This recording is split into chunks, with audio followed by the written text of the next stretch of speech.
नमस्कार, news India देख रहे हैं आप और आपके साथ मैं हूं सुरभि तिवारी। इन दिनों बीजेपी यूपी में ऐसा अभियान चला रही है जिसकी चर्चा पूरे देश भर में हो रही है। दरअसल पहलगाम की घटना में आतंकियों ने धर्म पूछकर बेगुनाहों की हत्या की और उसके बाद मोदी सरकार ने ऑपरेशन सिंदूर चलाकर पाकिस्तान में आतंकी ठिकानों को नेस्तनाबूद कर दिया।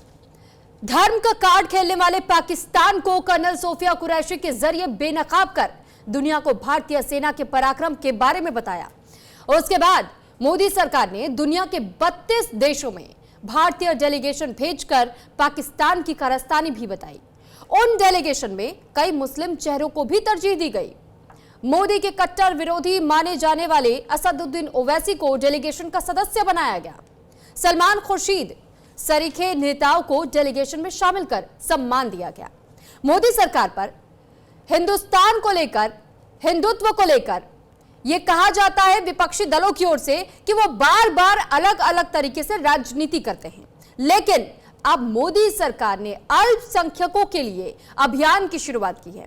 इससे पहले भी कई ऐसे मौके आए जब अल्पसंख्यक खासकर मुस्लिम वर्ग के लोग ने मोदी सरकार के प्रति अपनी सहानुभूति जाहिर की है, चाहे वो ट्रिपल तलाक हो या फिर 33% महिला आरक्षण बिल हो। लेकिन जिस तरह वक्फ संशोधन बिल को लेकर मुस्लिम समुदाय के कुछ लोग सरकार का विरोध करते नजर आए, इसके खिलाफ ऐतराज करते हुए दिखाई दिए, ऐसे में मोदी सरकार देश का पैगाम प्रतिभा को सम्मान के जरिए खास तबके के लोगों की नाराजगी दूर करने की कोशिश कर सकती है। दरअसल मिशन 2027 से पहले ऑपरेशन सिंदूर की कामयाबी और अल्पसंख्यकों को लेकर के सरकार की विभिन्न योजनाओं की जानकारी देने के लिए बीजेपी का अल्पसंख्यक मोर्चा पूरे उत्तर प्रदेश में दरगाहों, मदरसों, मस्जिदों, गुरुद्वारों और गिरजाघरों जैसे धार्मिक स्थल के बाहर चौपालें आयोजित करने जा रही है। अब इसका मकसद अल्पसंख्यकों को उनके अधिकार बता रही है। अल्पसंख्यकों के प्रतिभाओं का सम्मान करने के लिए देश का पैगाम प्रतिभा को सम्मान कार्यक्रम आयोजित कर रही है। यूपी के सभी मदरसा, मस्जिद और मजार के बाहर कार्यक्रम की तैयारी भी की जा रही है। बीजेपी जिस सियासी पिच पर बैटिंग करने जा रही है, अमूमन वो पिच विपक्ष को रास नहीं आता है। हालांकि वो खुद चाहते हैं विपक्षी दल कि किसी भी तरीके से अल्पसंख्यकों का वोट बैंक सिर्फ उनके साथ चले, तो इस वजह से उन्हें यह बात तो अब तक समझ में नहीं आ रही है और ना ही उनके गले से नीचे उतर पा रही है। अब इसको लेकर भी सियासी गलियारों में कई सवाल गूंज रहे हैं। क्या अल्पसंख्यकों के बीच पैठ बनाने की कोशिश में है बीजेपी? क्या चौपाल के जरिए बीजेपी अल्पसंख्यकों का भरोसा जीतने की कोशिश कर रही है? बीजेपी की बदली रणनीति के सियासी तौर पर क्या मायने हैं? मोदी के मुसलमान, आज इन तमाम विषयों पर हम चर्चा करेंगे और चर्चा में भाग लेने के लिए हमारे साथ बेहद खास मेहमान जुड़े हुए हैं। हमारे साथ इस वक्त शादाब शम्स जी, अध्यक्ष है वक्फ बोर्ड उत्तराखंड से। सर, सबसे पहले तो मैं बहुत स्वागत करना चाहूंगी आपका न्यूज इंडिया पर। आपने अपना कीमती समय निकालकर हमें वक्त दिया है और मैं पीसीआर से भी कहूंगी कि कृपया सर को फ्रेम में जरूर ले। सबसे पहले देखिए, जब हम बात करते हैं मोदी के मुसलमान तो इसमें कई एंगल सामने आते हैं। मैं शादाब सर के पास जाऊंगी। देखिए, शादाब सर हमारे साथ स्टूडियो में इस वक्त मौजूद है। और अब शादाब जी, क्योंकि जो हमने इस वक्त बात कही मोदी का मुसलमान, सबसे पहले तो मैं आपकी प्रतिक्रिया जानना चाहूंगी। जो अभियान चलाया जा रहा है, कहा जा रहा है कि मोदी के साथ तमाम मुस्लिम वर्ग है, इसको लेकर आपकी पहली प्रतिक्रिया क्या है? मैं तो इतना ही कहूँगा, बिल्कुल सही है। मोदी के मुसलमान, मोदी देश के प्रधानमंत्री हैं और देश का हर एक नागरिक मोदी का नागरिक है, प्रधानमंत्री के नागरिक है और हम सब के प्रधानमंत्री हैं, देश के यशस्वी प्रधानमंत्री मोदी जी। तो इसलिए मोदी के मुसलमान और मुसलमान मोदी के, इसमें तो कहीं से कहीं तक कोई दिक्कत नहीं है। और हम तो ये मानते हैं कि ये सरकार, जो मोदी सरकार है, ये गरीबों को समर्पित सरकार है। और जब आप गरीबों की बात करते हैं तो गरीब के पहली पंक्ति में कोई आता है। जो सच्चर कमेटी की रिपोर्ट आई, वो कहती है कि मुसलमानों के हालात दलितों से भी बदतर हैं। वो अंतिम पायदान पर खड़ा हुआ समाज है देश का। तो उस समाज के बारे में देश के यशस्वी प्रधानमंत्री मोदी जी कोई योजना लेके आते हैं और वो योजना किसी धर्म और जाति के लिए नहीं होती है, वो मुसलमानों की तुष्टीकरण का वोट बैंक लेने के लिए नहीं होती है। वो योजना केवल देश के गरीब तबके को मुख्य धारा में जोड़ने की योजना होती है और बहुत ईमानदारी के साथ देश की सरकार काम कर रही है और उस ईमानदारी का जो प्रतिबिंब है मुझे लगता है कि वो लगातार लोगों को दिख रहा है। उसे कहने की जरूरत नहीं है, बताने की जरूरत नहीं है, लोग महसूस कर रहे हैं कि जो गरीबों की योजनाएं आती हैं उन तमाम योजनाओं में मुसलमानों का बड़ा अधिकार होता है। तो आज जितनी भी योजनाएं हम तो ये मानते हैं कि मोदी सरकार में चल रही है, चाहे वो 55 करोड़ से अधिक लोगों को जनधन का खाता खुलवाना हो, चाहे 51 करोड़ से अधिक लोगों को प्रधानमंत्री जीवन बीमा योजना का लाभ मिलना हो, 23 करोड़ लोगों को जीवन ज्योति का लाभ मिलना हो, 4 करोड़ से अधिक गरीब लोगों को घर बने हैं, 43.8 लाख करोड़ सीधा लोगों के अकाउंट्स में पैसा गया है, वहीं 81 करोड़ लोगों को मुफ्त राशन मिल रहा है, किसान सम्मान निधि मिल रही है और मुफ्त उपचार मिल रहा है देश को। और जब मुफ्त उपचार की बात करते हैं इन तमाम योजनाओं में मोर देन 40%, 30 to 40% जो लाभार्थी है वो मुस्लिम समाज का व्यक्ति है। और मुस्लिम समाज का व्यक्ति मेरे उत्तराखंड में अगर देखे तो एक तरफ जहां आयुष्मान भारत योजना चल रही है तो मेरे प्रदेश के युवा मुख्यमंत्री उसमें साथ में चला रहे हैं अटल आयुष्मान योजना, यानी कि उत्तराखंड में रहने वाला प्रत्येक व्यक्ति को मुफ्त उपचार, मुफ्त इलाज, 5 लाख रुपए का मुफ्त इलाज हर व्यक्ति को, अब वो हिंदू हो, मुस्लिम हो, सिख हो, ईसाई हो। और इसके अंदर जो लाभार्थी हैं वो मोर देन 40% मुस्लिम समाज के लोग हैं। ये अपने आप में बताता है कि ये सरकार ईमानदार सरकार है, ये सरकार जनता की सरकार है, ये सरकार गरीबों की सरकार है। और जब गरीबों का बात आती है तो फिर मुसलमान सबसे पहले लाइन में खड़ा हुआ नजर आता है। इसलिए मैं कह रहा हूं एक पारदर्शी सरकार। इसलिए अगर आप कहते हैं मोदी के मुसलमान तो इसमें कहने में कहीं से कहीं तक कोई गुरेज नहीं होना चाहिए। चलिए ठीक है सर, मैं आपके पास लौट रही हूं। हमारे साथ शामून काजमी जी मंत्री हैं उत्तराखंड सरकार में, वो भी हमारे साथ जुड़ चुके हैं। बहुत स्वागत है सर आपका भी न्यूज इंडिया पर। सर, सबसे पहला सवाल मेरा आपसे भी यही रहेगा, पहले मैं आप दोनों के रिएक्शन जानना चाहूंगी और उसके बाद इस चर्चा को हम और आगे बढ़ाएंगे। मोदी के मुसलमान शब्द को सुनने के बाद आपकी पहली प्रतिक्रिया सर? हाँ देखिए, मोदी जी एक गरीब परिवार के अंदर पैदा हुए और उनकी जो बैकग्राउंड है वो एक आम आदमी की है। तो पहला हमारे देश का प्रधानमंत्री है जिसने 140 करोड़ लोगों की बात की, जो लोगों के दुख और दर्द जानते हैं। और उन्होंने अनेकों बार मुसलमानों का अपना पारिवारिक रिश्ता उनसे जो जिक्र करते हैं वो उल्लेखनीय है। और मोदी जी का गुजरात से लेके मुख्यमंत्री से लेकर के और प्रधानमंत्री तक जो उनका सफर है वो बिल्कुल निष्पक्ष है। हाँ, ये जरूर हुआ कि कांग्रेस ने 60 साल तक मुसलमानों का वोट लिया और उन्हें वोट बैंक की तरह इस्तेमाल किया, उनका कोई कल्याण नहीं किया। और यहाँ तक कि जितना भी उनका शोषण किया जा सकता था वो आरएसएस और भाजपा का नाम लेकर के उन्हें खौफजदा किया। आज जब से प्रधानमंत्री श्री नरेंद्र मोदी जी आए हैं, मुसलमानों के अंदर एक विश्वास जगा है और उनके अंदर ये बात पैदा हुई है कि कोई तो है जो हमारा दर्द समझता है। और यही नहीं, मैं आपको बताना चाहता हूं कि मोदी जी ने अनेकों बार मुसलमानों के कल्याण की बात की है।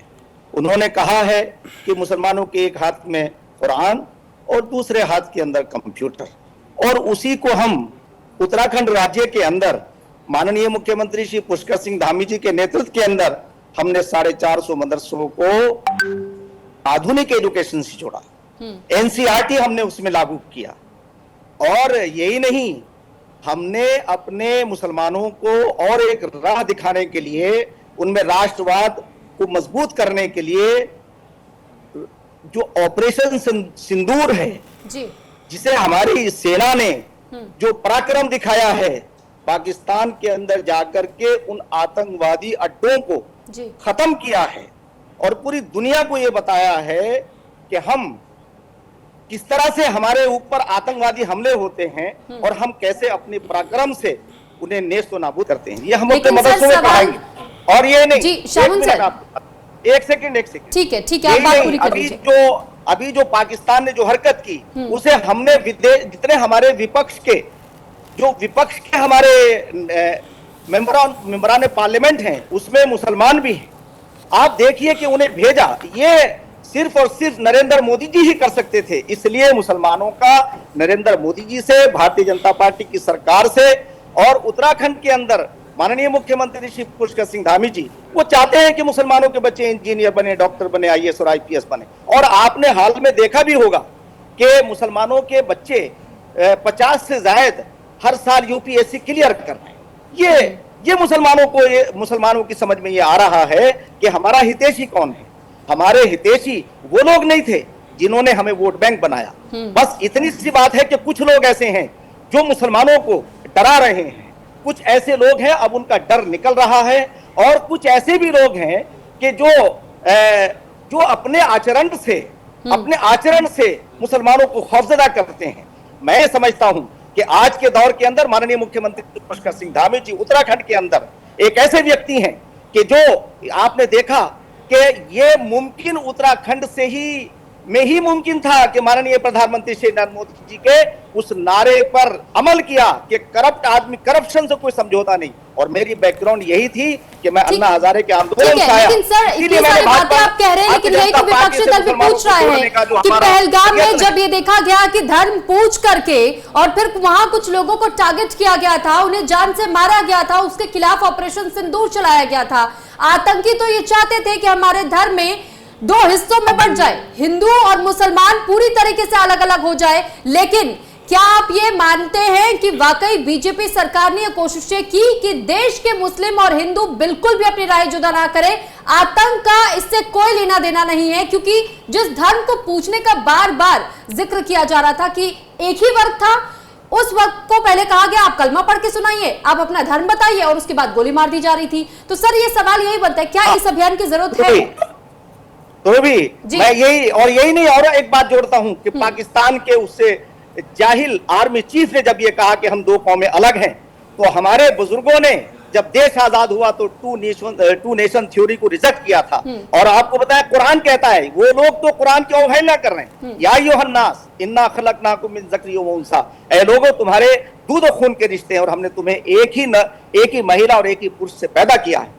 तो कुरान तो ये कह रहा है कि हम दो कौमें, हमारी पूजा पद्धति अलग हो सकती है, हमारे नफे और नुकसान एक हैं। ये भारतीय जनता पार्टी के प्रधानमंत्री श्री नरेंद्र मोदी जी और भारतीय जनता पार्टी के उत्तराखंड के माननीय मुख्यमंत्री पुष्कर सिंह धामी जी, उनके नेतृत्व के अंदर मुझे ये प्लेटफॉर्म मिला है। मैं इन बातों को पहुंचा रहा हूं, मैं बगैर किसी उसके, और अल्लाह का शुक्र है कि मुसलमानों का बड़ा तबका, उलमा, मदारिस के लोग उनका स्वागत कर रहे हैं। ठीक है, वो कह रहे हैं कि हमें वोट बैंक बनाया था। और आपको बता दूं कि हमारी पूजा पद्धति अलग हो सकती है सुरभि, तुम मेरी सगी बहन है, हमारे दूध और खून के रिश्ते हैं।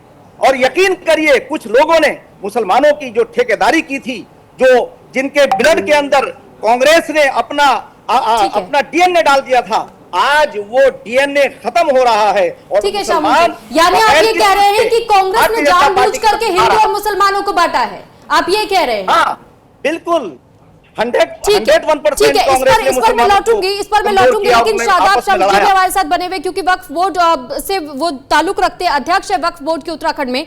सर सवाल ये भी है कि जब वो मौका आया, वक्फ बोर्ड में कैसे बदलाव किया जा सकता है? बीजेपी ने कहा कि हम तो बेहतरी के लिए काम कर रहे हैं, कांग्रेस ने इस पर भी सवाल खड़े किए, कई विपक्षी दल, यहां तक कि कई विपक्षी दलों की ओर से विरोध जताया गया और यह कहा गया कि इसमें बदलाव की वैसे आवश्यकता थी नहीं और जानबूझ करके वक्फ बोर्ड की प्रॉपर्टी पर भी कब्जा करने के इरादे से ऐसा किया जा रहा है। सबसे पहले तो मैं आपसे जानना चाहूंगी कि क्या जो बदलाव हुए हैं, इसे नेगेटिव एस्पेक्ट से देखा जाना क्या वाकई सही है, या इसमें जो सुधार हो रहे हैं वो अच्छाई के लिए ही किए जा रहे हैं? आपका क्या मानना है, क्या कहना है? हजारों ख्वाहिशें ऐसी कि हर ख्वाहिश पे दम निकले, बहुत निकले मेरे अरमान लेकिन फिर भी कम निकले, निकलना खुल्द से आदम का सुनते आए थे लेकिन बड़े बेआबरू हो के तेरे कूचे से हम निकले। वक्फ ने जिस तरह से जो लगभग 70 साल ये वक्फ कांग्रेस के पास ही रहा, उन्हीं की बनाई हुई ये लाइंस थी, उन्होंने ही इसमें संशोधन किए, लगातार संशोधन किए, और हमने देखा कि उनके कार्यकलापों में, उनकी कथनी में और करनी में कितना अंतर आया। वक्फ जो गरीबों के लिए था वो लूट का अड्डा बन गया। उस वक्फ को जो गरीबों के लिए वक्फ बना था, उस गरीबों के वक्फ को अमीरों ने लूटा और चंद परिवार पॉलिटिकल शेल्टर में, राजनीतिक पार्टी के नेतृत्व में उनमें लूट हुई और गरीबों के हक को छीन के चंद अमीरों तक सीमित कर दिया गया। आज एक सरकार आई जिसने कहा कि गरीबों का हक गरीबों को मिले और उसके लिए हम एक संशोधन ला रहे हैं। एक संशोधन आया, आपने आज तक संशोधन लेके आए तो कोई हंगामा नहीं हुआ। आज एक नया संशोधन आ रहा है तो इस पे हंगामा होने की आवश्यकता नहीं थी। तो जितना हंगामा हुआ तो इससे ऐसा लगा कि बात निकलेगी तो फिर दूर तलक जाएगी। लोग पूछेंगे कि तुम इतने परेशान क्यों हो। भाई आखिर इतने अमेंडमेंट के बाद कभी इतना विरोध नहीं हुआ, आज विरोध शुरू हुआ तो आपकी परेशानी के पीछे कोई और सबब तो नहीं है। तो जब उसकी समीक्षा की गई तो पता चला कि जितने वक्फ के माफिया हैं या जितने वक्फ के बेनिफिशियरी हैं वो तमाम लोग कहीं ना कहीं पॉलिटिकल शेल्टर में चल रहे हैं और वो लोग अपनी राजनीतिक लाइनों को बचाना चाहते हैं, उस भ्रष्टाचार को बचाना चाहते हैं, तो इसलिए वो विरोध करेंगे। तो वो लगातार उनका विरोध जो है वो अपने आप को बचाने का, वो प्रॉपर्टी जो उनके पास जिनको वो अपनी पुश्तैनी प्रॉपर्टी मान बैठे थे उनको बचाने का इसके अलावा और कोई तरीका नहीं है वो विरोध करें। और हम ये कह रहे हैं कि एक नया कानून आया है तो देश की आवाम को डिसाइड करने दीजिए। पुराने 75 साल वर्सेस मोदी कार्यकाल, आपने जो किया वो हमने देखा, अब जो हम करेंगे वो से भी देख लीजिए और फिर दोनों में तुलना कर लीजिएगा। उतरे थे ना सड़कों पर, वो भी तो विरोध जाहिर कर रहे थे, तो उनकी मानसिकता और फिर आप जब ये कह रहे हैं क्योंकि आप भी उसी कम्युनिटी से ताल्लुक रखते हैं, तो सर ये बार बार जो हम अंतर देख रहे हैं विचारों में, ये कहां या कौन इसे जगह दे रहा है? देखिए सुरभि, मैं फिर इस बात को कह रहा हूं, मैंने कहा था कि जो लोग विरोध कर रहे हैं ये पॉलिटिकल मुसलमान हैं। पॉलिटिकल मुसलमान इसलिए कि वो किसी न किसी पॉलिटिकल पार्टी से ताल्लुक रखते हैं या उसके साथ में वो आगे बढ़ रहे हैं। ये जो पॉलिटिकल अप्रोच है, आपको मालूम है जो लोग बेनिफिशियरी 9 लाख वक्फ हैं देश के अंदर, अब 9 लाख वक्फ में अब बताइए अगर एक मुतवल्ली और उसके साथ 10 लोगों की टीम है तो कितने हो गए? 9 मल्टीप्लाइड बाय 10, 90 लाख। तो ये लोग तो सड़कों पे उतरेंगे, वो तो बेनिफिशियरी है, तो वो तो उतरेंगे, उनकी बात नहीं है, उनकी चिंता मत कीजिए। आम मुसलमान क्या कह रहा है, आम मुसलमान क्या सोचता है? आम मुसलमान ये सोचता है कि हम गरीब हैं, मोदी जी हमें हमारा हक जरूर दिलाएंगे। तो इसलिए मैं फिर इस बात को कह रहा हूं, मुसलमान मोदी के और मोदी के मुसलमान, ये वाली जो आपके टैगलाइन है, इस टैगलाइन को हम आगे बढ़ा रहे हैं। देश में बहुत तेजी के साथ विचार के साथ मुसलमान जुड़ रहा है। हाँ, कुछ दिक्कतें हैं, मुझे इसे कहने में कोई संशय नहीं है। कुछ बयान बहादुर ऐसे हैं जो लगातार मोदी जी के विजन के ऊपर पलीता लगाते रहते हैं, उनको अपनी लाइनों से बचना चाहिए। वो इस तरह की लाइनें जो देश को बांटने वाली राजनीति को सहारा दे, वो लाइनें जो पाकिस्तान कहता है कि ये कलमा पढ़ के क्या साबित करा रहा था पाकिस्तान के आतंकवादियों ने, वो ये साबित करना चाहते थे कि देश बढ़ जाए, देश को बांट दिया जाए। तो जो आतंकवादी आकर पाकिस्तान से देश को बांटने की नापाक कोशिश कर रहे हैं, वही अंदर बैठे हुए लोग अगर कुछ कर रहे हैं तो वो भी आतंकवादियों से कम नहीं है।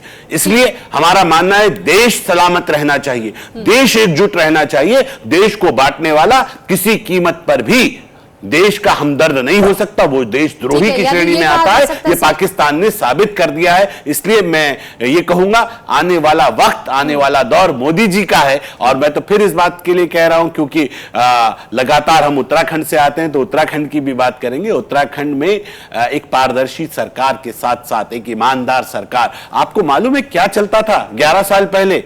एक छोटा सा एक शेर सुनाऊंगा आपको, उसमें चलता था, कोई भी महफूज नहीं है, फूट रहे हैं बम, जाने कब हो जाए किसी का तारा रारा रम। आए दिन बॉम्ब ब्लास्ट, आए दिन आतंकवाद, आए दिन, मतलब आदमी परेशान हो गया। घर से बच्चे निकलते थे तो मां को चिंता रहती थी, मेरा बच्चा सही सलामत घर वापस लौटेगा कि नहीं लौटेगा, ये चिंता रहती थी। मेरा बच्चा जा रहा है, मेरा हस्बैंड जा रहा है, मेरा शौहर जा रहा है, मार्केट में जा रहा है, ये सही सलामत वापस लौटेगा कि नहीं लौटेगा। ये था इस देश का हाल।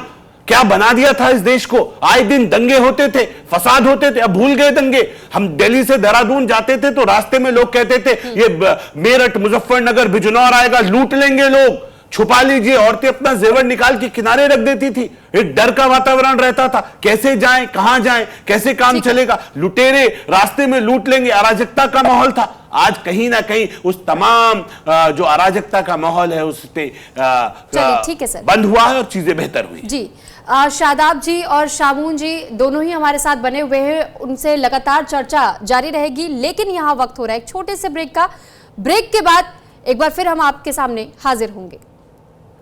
तो ब्रेक के बाद एक बार फिर आपका स्वागत है। और मोदी के मुसलमान, इसी वाकया को लेकर के हम चर्चा कर रहे हैं और चर्चा को आगे बढ़ाने के लिए हमारे साथ दो बेहद खास मेहमान भी बने हुए। लेकिन उससे पहले ये जानकारी आपको दे दें कि देश का पैगाम, प्रतिभा को सम्मान, इस अभियान की शुरुआत जहां बीजेपी की ओर से की जा रही है, तो वहीं मोदी के मुसलमान कार्यक्रम को लेकर उत्तर प्रदेश वक्फ राज्य मंत्री दानिश आजाद अंसारी ने क्या कुछ कहा है, सबसे पहले आपको वो सुनवा देते हैं।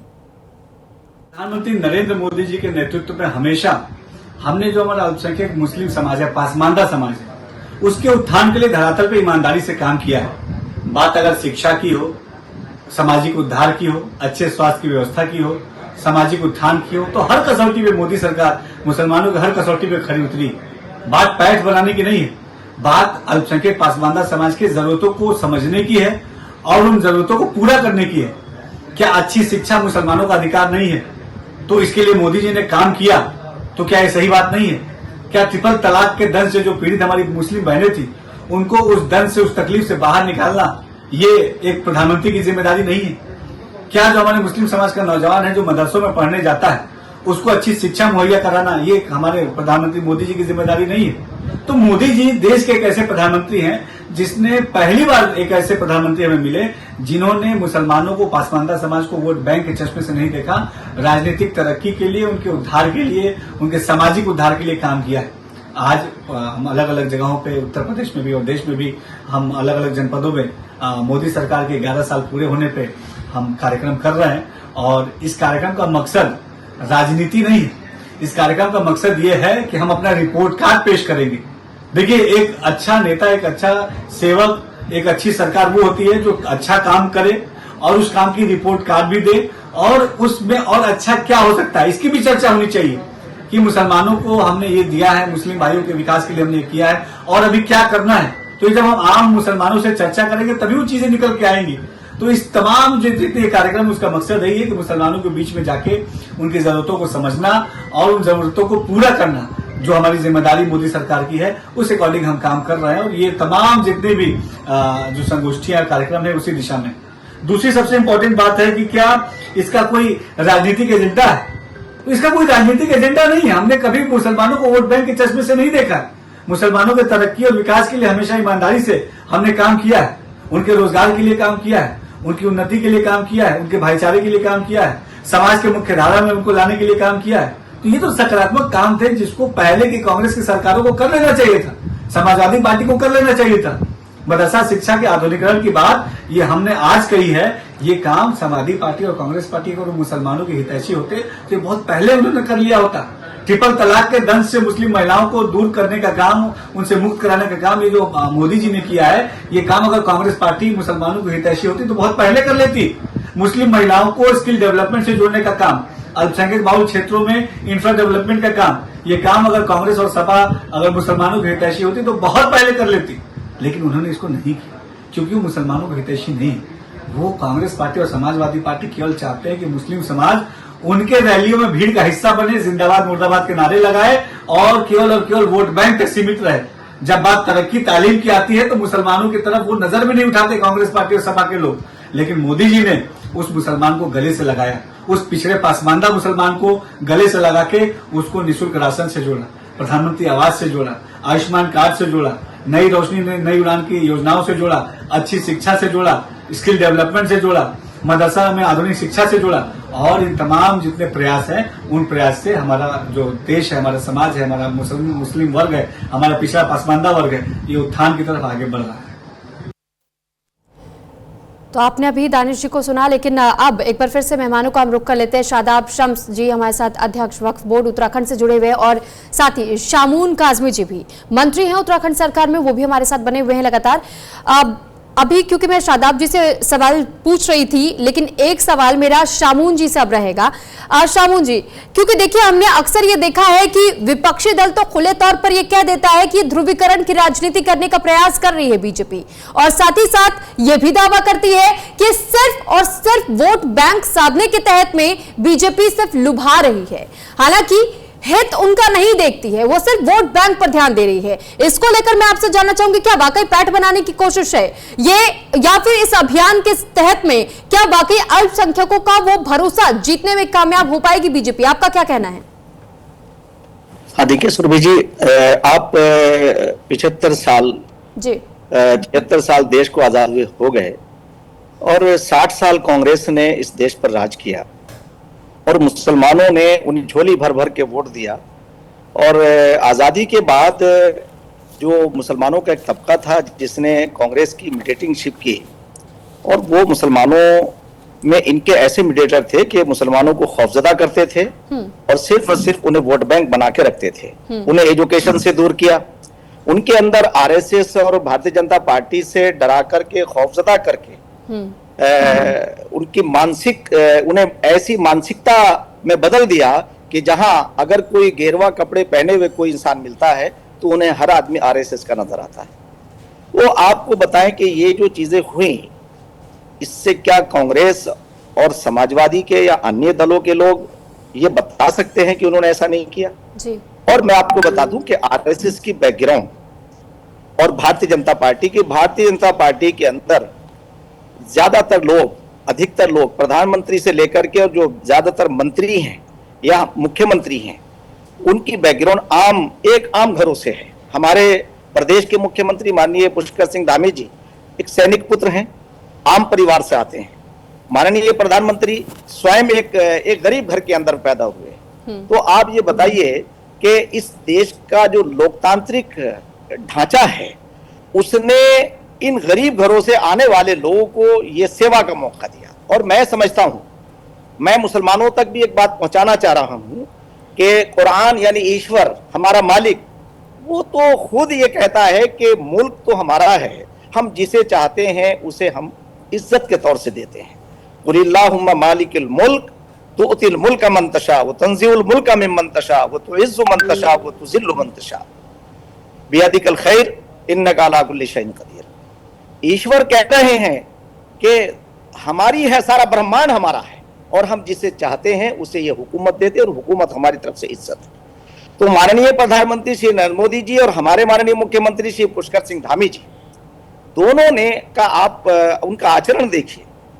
और इन लोगों का जो मैं आपको बताऊं कि मैंने 2014 में जब ये भारतीय जनता पार्टी को मैं शामिल हुआ, तो आज आपको मैं बताना चाहता हूं कि ऐसे लोगों से हम प्रेरित होकर के, जो करप्शन से उनका कोई लेना देना नहीं था, उनका कार्यकाल ऐसा था कि उन्होंने, और वो भारतीय जनता पार्टी के वो पिलर हैं कि जिन्होंने कभी अपने दौर के अंदर करप्शन किया ही नहीं है और करप्शन को पसंद नहीं किया। तो 2014 में जब हमने भारतीय जनता पार्टी में शामिल हम हुए, बाज़ाब्ता तौर से, क्योंकि हम उस आंदोलन के सूत्रधारों में से थे कि जिसने एक करप्ट सरकार को इस देश से जाने पर मजबूर किया, यानी कांग्रेस की सरकार जो करप्शन के अंदर लिप्त थी। आपको बताना चाहता हूं मैं सुरभि कि मैंने ग्रास रूट पे जाके देखा है कि किस तरह से मुसलमानों के अनएजुकेटेड होने का फायदा उठाया और कैसे उन्हें आरएसएस और बीजेपी से दूर किया। मैं आपको बताना चाहता हूं आरएसएस की बैकग्राउंड, जो इन्वायरमेंट की बात करते हैं, पशु पक्षियों की बात करते हैं, हिमालय की हिफाजत की बात करते हैं, वो मुसलमानों का कत्ल कैसे करेंगे?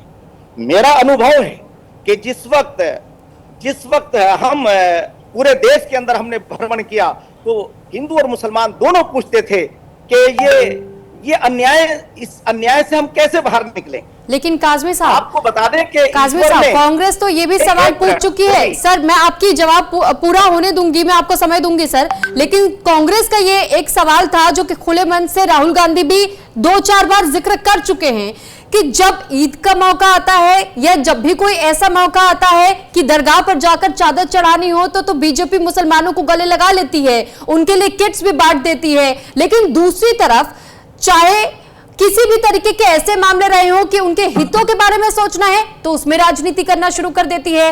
कहीं पर भी इजी टारगेट हो जाता है। हिंदुत्व के मुद्दे पर जब राजनीति करनी होती है, बड़े वोट बैंक को साधना होता है, तो वो हिंदुत्व की राजनीति पर उतर आती है, तब उनके लिए यही मुसलमान खराब हो जाते हैं। लेकिन दूसरे जैसे ही जैसा मौका बदलता जाता है वैसे वैसे वो अपनी स्थितियां बदलते हैं, वो अपनी रणनीतियां बदलते हैं। क्या वाकई इसे रणनीति कहना बीजेपी की, ये विपक्ष की ओर से, क्योंकि ये कई बार आरोप सर आ चुके हैं, इसलिए मैं आपसे ये सवाल पूछ रही हूं, आप इस पर क्या प्रतिक्रिया देना चाहेंगे? विपक्षी दलों को जवाब आप कैसे देंगे? देखिए सुरभि, मैं आपको ये बता रहा हूँ, मैंने इसीलिए अपने अनुभव शेयर किए थे कि हमने जब ये देखा कि भारतीय जनता पार्टी भारत के लोगों की पार्टी है और आरएसएस एक ऐसा संगठन विश्व के अंदर कि जिसकी बैकग्राउंड ये है कि वो सेवा ही उनका धर्म है।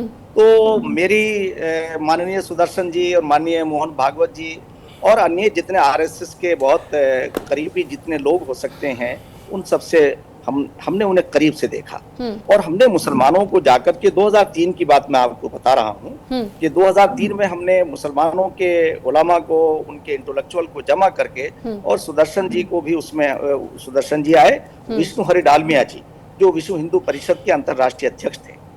तो आपको मैं बताना चाह रहा हूँ कि जब मुसलमानों में ये धीरे धीरे मैसेज पहुंचा कि नहीं यार, हमें तो ऐसा गुमराह किया जा रहा है, तो मुसलमानों में एक वर्ग इस सोचने पर मजबूर हुआ कि नहीं, हमें भारतीय जनता पार्टी और आरएसएस को समझना चाहिए। आरएसएस और भारतीय जनता पार्टी में देश ऊपर है, करप्शन नीचे है। आपको मैं कहना चाहता हूं और मुसलमानों तक ये बात मैं पहुंचा रहा हूं कि मुसलमानों से हमें हमेशा, क्योंकि मैं तो ग्रास रूट का आदमी हूं, उनसे जुड़ा हुआ हूं, तो हमने जाकर के अनेकों जगहों पर, मस्जिदों में हम जा रहे हैं, मदरसों में जा रहे हैं, तो एक मस्जिद में हम मेहूवाला में गए जी। उस एक नौजवान ने, उसमें मीडिया के लोग भी मेरे साथ थे, जी के और तमाम मीडिया के लोग थे, तो हमने पूछा भाई किसी प्रधानमंत्री की किसी एक योजना के बारे में आप बताइए।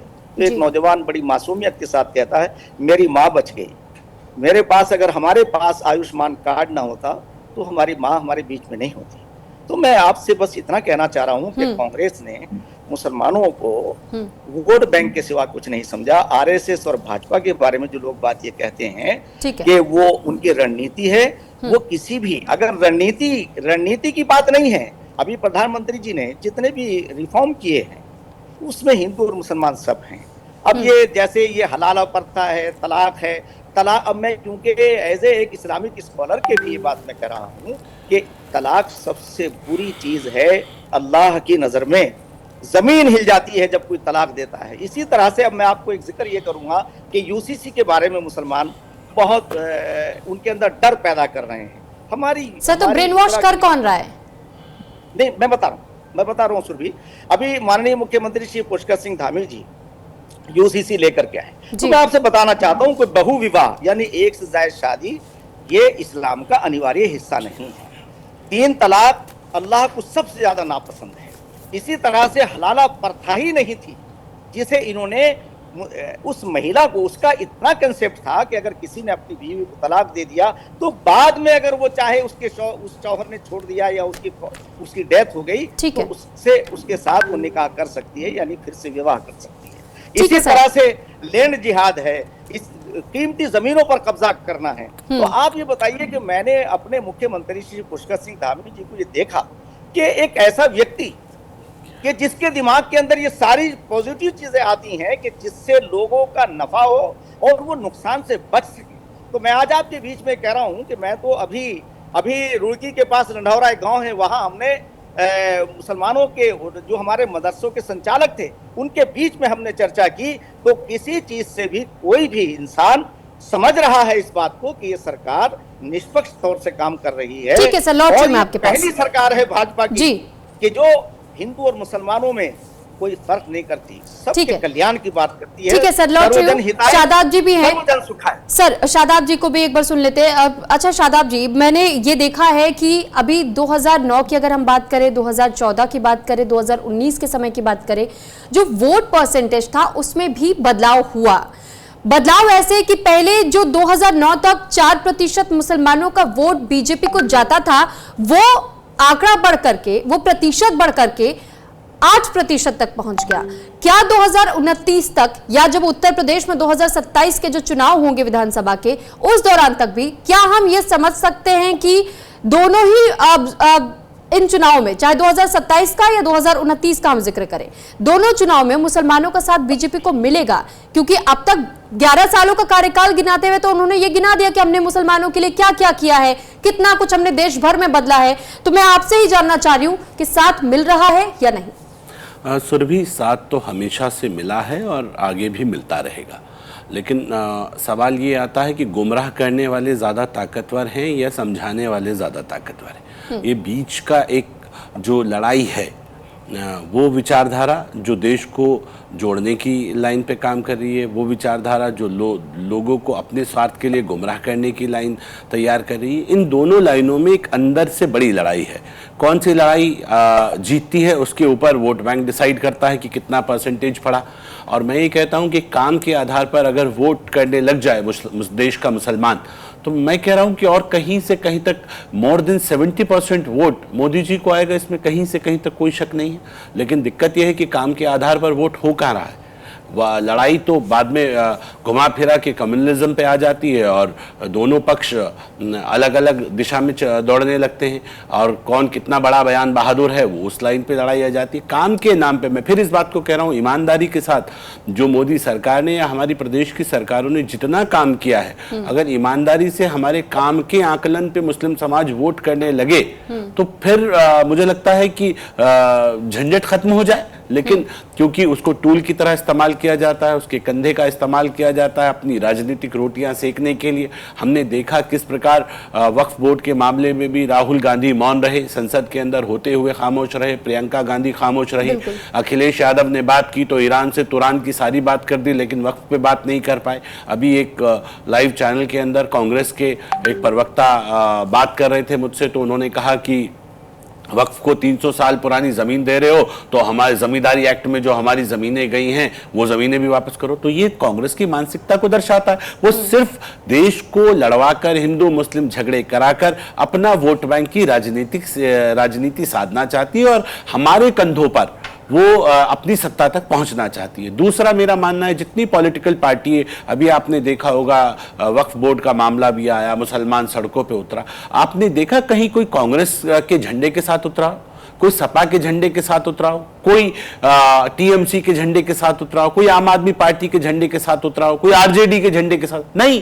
सारी पॉलिटिकल पार्टियों ने अपने झंडों को दूर कर दिया, मुसलमान को अनाथ और अकेला छोड़ दिया और कहा कि आप जाओ अपनी गोल टोपी का सहारा लो और मुसलमान बन के वहां पहुंचो, जबकि वो सबके सब पॉलिटिकल मुसलमान थे। हमारा यही आरोप था कि आपने अपनी टोपी लगाई ना, समाजवादी पार्टी वाले लाल टोपी लगाएं, आरजेडी वाले हरी टोपी लगाएं, कांग्रेस वाले सफेद गांधीवादी टोपी लगाएं, आओ ना अपनी अपनी टोपियों के साथ। ये गोल टोपी का सहारा क्यों ले रहे हो? क्योंकि तुष्टीकरण की राजनीति में मजा आता है। सबसे आसान राजनीति है, काम की राजनीति मुश्किल राजनीति है। देश के यशस्वी प्रधानमंत्री और हमारी प्रदेश की तमाम सरकारें, चाहे वो धामी सरकार हो, योगी सरकार हो, तमाम सरकारें जितनी भी प्रदेश में हैं, वो तमाम सरकारें काम के आधार पर वोट की बात कर रही हैं। मुझे उम्मीद है देश बहुत तेजी से बदल रहा है। मुस्लिम समाज भी अब उनके पास भी फोन्स हैं, वो भी फोन के माध्यमों से, टीवी चैनल के माध्यमों से चीजों को देख रहा है, सही गलत में फर्क महसूस कर रहा है। नई जनरेशन जो मुसलमानों के बच्चे आ रहे हैं, वो पढ़े लिखे बच्चे आ रहे हैं। अब जब देश को बांटने की बात पाकिस्तान करता है तो वो देखते हैं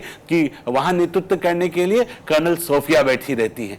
जहां देश की बात आती है तो उनको दिखाई दे रहा है कि देश हमारा है, लोग हमें बांटकर डिवाइड करने की कोशिश कर रहे हैं अपने राजनीतिक लाभ और फायदे और नुकसान के लिए। तो हमें नहीं बंटना है, हमें काम के अपने ऊपर काम की लाइनअप करनी और अच्छी व्यक्ति भी, मैं ये कहता हूं और अपील भी कर रहा हूं आपके चैनल के माध्यम से, काम के नाम पर जिस दिन मुस्लिम समाज भी आकलन करने लगा तो फिर ये तय होगा कि जिसने हमारे लिए जो बेहतर काम करेगा हम उसके साथ जाएंगे। तो फिर हम ये मान लीजिए कि दूसरी पार्टी जब सत्ता में आएगी तो वो डर की राजनीति के खेल पे नहीं आएगी, वो आएगी तो सिर्फ इसलिए आएगी कि उन्होंने इतना काम किया, हम इतना काम करेंगे। तब कहीं मुस्लिम समाज मुख्य धारा में प्रॉपर लाइन पे जोड़ पाएगा। इसलिए मुस्लिम समाज को भी अपने लिए जो काम करता है वो उनका सच्चा हितैषी हुआ। केवल डराने वाला, केवल धमकाने वाला और तुष्टीकरण की राजनीति के नाम पर साफा डाल लिया, रोजा अफ्तारी कार्यक्रमों में शामिल हो गए, ये तुष्टीकरण की राजनीति के सिंबल जो बन चुके थे, इनसे कहीं ना कहीं मुस्लिम समाज को भी अब बचने की और सावधान रहने की। सर, यानी आप ये मानते हैं कि पहले के मुकाबले आज का मुसलमान ज्यादा जागरूक है, उसे ये समझ है, उसे ये पता है कि मुझे अपना वोट का अधिकार कहां इस्तेमाल करना है, किस पार्टी के लिए करना है? बिल्कुल, मैं इससे सहमत हूं सुरभि पूरी तरह से कि मुसलमान जाग गया है, वो समझ रहा है उसका इस्तेमाल। सिर्फ उसको एक डर का जो खेल चल रहा है, उस डर के खेल की वजह से वो थोड़ा सा संकुचित संकुचित है। ठीक है सर, एक सवाल और है, क्योंकि आप उत्तराखंड से ताल्लुक रखते हैं, शामुन जी भी उत्तराखंड से ताल्लुक रखते हैं, तो मैं ये जानना चाहूंगी क्यों अभी हाल फिलहाल में एक मुद्दा बहुत जोरों शोरों से गरमाया, एजुकेशन पॉलिसी को लेकर भी सवाल उठाए गए कि मदरसों में पढ़ने वाले बच्चे उस कदर जागरूक नहीं हो पाते, जानबूझ के उनका ब्रेन वॉश करने की कोशिश की जाती है, मदरसों के अधीन रहते हुए कुछ पॉलिटिकल पार्टियां अपना हित निकाल रही हैं,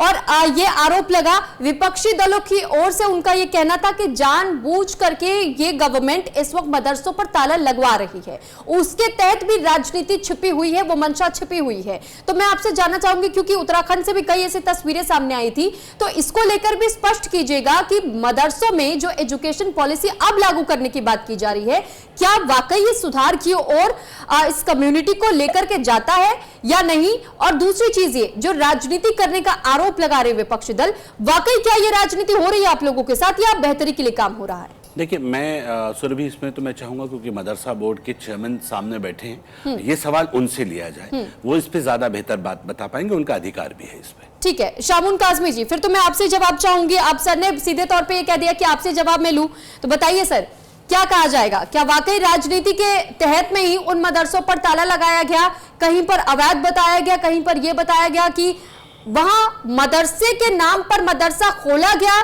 लेकिन उसमें बच्चे पढ़ने नहीं जा रहे हैं, अलग अलग नाम दिखाए गए फाइलों में, फाइलों को जब खंगाला गया, पता लगाया गया तो ग्राउंड जीरो पर ऐसा कुछ है ही नहीं, लेकिन पैसों का ट्रांजैक्शन हो रहा है। तो कौन कर रहा है सर, कौन बदनाम करने की कोशिश कर रहा है? नहीं देखिए सुरभि जी, पिछले कांग्रेस के जो कार्यकाल रहा है में उन्होंने मुसलमानों को ये एक रास्ता दिखाया कि तुम्हें किसी भी कागज पत्री की जरूरत नहीं है जी, और जैसे चाहो ना कोई रिकॉर्ड रखो, आप जैसे चाहो करो। तो मैं आपको आपकी इस बात को आगे बढ़ाता हूँ। देखिए गत दिनों हमारे मदरसे बंद हुए हैं, वो क्यों बंद हुए? जो मदरसे नियमित तौर से ना तो वो मदरसा बोर्ड से उनका रजिस्ट्रेशन था और न ही कहीं अन्य बोर्ड से, यानी बोर्ड शिक्षा परिषद से, तो जाहिर है किसी भी सरकार और किसी भी राज्य के अंदर कुछ रूल्स और रेगुलेशन होते हैं, आप उन्हें फॉलो करेंगे तो आप पर कोई भी कार्रवाई नहीं होगी। और कार्रवाई इसलिए हुई है और उन पर हुई है जो अवैध थे। अवैध वो जो जिनका ना कोई हिसाब था ना किताब था, क्या बच्चे पढ़ रहे हैं, क्या आप पढ़ा रहे हैं, क्या उनकी आप क्या लालन पोषण कर रहे हैं। एक तरफ सरकार सर्वजन हिताय सर्वजन सुखाय की बात करती है, 0 से 5 साल तक के बच्चों के टीकाकरण की बात होती है, उनके स्वास्थ्य की बात होती है और विचारधारा की बात होती है। तो अगर आप मदरसों के संचालक होते हुए आप उनका रजिस्ट्रेशन नहीं कराते, अपने पास कोई हिसाब किताब नहीं रखते, तो जाहिर बात है कि ऐसे मदरसों पर कार्रवाई की जाएगी और वो कार्रवाई की गई। तो मैं ये बात स्पष्ट करना चाहता हूं कि भारतीय जनता पार्टी की सरकार, उत्तराखंड राज्य के माननीय मुख्यमंत्री श्री पुष्कर सिंह धामी जी एक निष्पक्ष हैं, बगैर किसी उसके जब भी वो कोई कार्रवाई करते हैं तो उसमें वो ना किसी का धर्म देखते हैं, ना वो पाठशालाओं में कोई फर्क करते हैं। उन्होंने उनके नेतृत्व के अंदर और मार्गदर्शन के अंदर हमने 2023 में एनसीईआरटी लागू किया ताकि इन बच्चों को ये बच्चों का मौलिक अधिकार है कि ये अपने पैरों पे खड़े हों। सर ये भी तो कहा गया था कि सिर्फ इतना ही नहीं, क्योंकि 3 तलाक की बात हो, धारा 370 को हटाने की बात हो, प्रधानमंत्री को नए नए नाम दे दिए जाते हैं कि डिक्टेटरशिप वो करते हैं, वो खुद भेदभाव करते हैं। तो सर ये एलिगेशन जो विपक्ष लगा रहा है, क्या वाकई वो विपक्ष की ही राजनीति है जो दूसरों पर थोपने का प्रयास करे विपक्ष? सुरभि जी, मैं आपको ये बताना चाहता हूँ क्योंकि विपक्ष इस तरह की बातें इसलिए कर रहा है जी कि उनका वो जनाधार तो खो चुके हैं और जिस तरह से उन्होंने मुसलमानों को सिर्फ और सिर्फ अपने लिए ढाल बनाया, वोट बैंक बना करके 60 साल का कार्यकाल कोई कम नहीं होता। अगर वो वाकई इतने अच्छे होते तो आज मुसलमानों की स्थिति देख लीजिए आप। सर इन शॉर्ट चाहूंगी क्योंकि समय हो रहा है सर, समय का तकाजा है। जी सर, छोटे में सर मैं बस आपको शॉर्ट में आपको बता जी जी जी जी कि जो मदरसों पे कार्रवाई हुई है, मैं पहले स्पष्ट करना चाहता हूँ, मुझे 1.5 वर्ष का लगभग 1.5 वर्ष हो गया है। हमने बार बार ये अपील की थी कि आप नियमित हुइए और अपना रजिस्ट्रेशन कराइए। और हमने विगत 27 फरवरी को मदरसों को, जो लोग हमारे पूर्व मुख्यमंत्री या कांग्रेस ने आरोप लगाया कि उन्हें मान्यता नहीं दी गई, मैं आपके माध्यम से कहना चाहता हूँ कि जिनके नॉर्म्स पूरे थे, 88 एप्लीकेशन थी। ऐसा लग रहा जैसे 500 या 1000 लोग। सर माफी चाहूंगी क्योंकि वाकई समय का बहुत अभाव है, मुझे बार बार ये कमांड मिल रही है सर, मुझे यहाँ आपको रोकना पड़ रहा है। बहुत धन्यवाद, आप हमारे साथ जुड़े। आप दोनों का बहुत धन्यवाद करना चाहूंगी। शादाब जी भी हमारे साथ जुड़े और शामून जी भी हमारे साथ जुड़े। आप दोनों का बहुत धन्यवाद, आपने अपनी कीमती बातें भी हमारे साथ साझा की, समय हमारे साथ साझा किया। लेकिन अब एक और जानकारी दर्शकों को दे दे कि देश का पैगाम प्रतिभा को सम्मान। बीजेपी का अभियान मोदी के मुसलमान अभियान को लेकर न्यूज इंडिया के संवाददाता ने ग्राउंड जीरो का जायजा लिया है, वहां से एक रिपोर्ट तैयार की है, वो रिपोर्ट भी आप तक पहुंचाते हैं। और इस तरीके से हर एक पार्टी को चलाने के लिए ताकि मुसलमान हमारे जो भाई हैं जुड़े और आज उसमें काम करें। तो जो भी अफवाहें फैलती बीजेपी को लेकर कि मुसलमान के प्रति ऐसे 2027 के चुनाव आ रहे हैं, उनको लड़ने चाहिए। ठीक है, अगर आप काम करेंगे तो क्या हिंदू क्या मुसलमान आपके काम को उस पर आपको वोट डालेंगे। और मेरे हिसाब से ये सब कि आप चुनाव आए तब आप ये सब करें, नहीं आए तब आपको कोई लीडर कुछ बोलते हैं, कभी कोई बोलते हैं ये देश के नहीं। तो मेरे हिसाब से आपका काम बोलना चाहिए। अगर आप काम करेंगे तो क्या हिंदू क्या मुसलमान सब एक साथ होकर आपको वोट डालेंगे। अगर काम नहीं करेंगे तो क्या मुसलमान हिंदू भी आपको वोट देगा। मेरे आपको लगता है कि 2027 का चुनाव है इसलिए बीजेपी मुसलमानों को जोड़ने का काम कर रही है?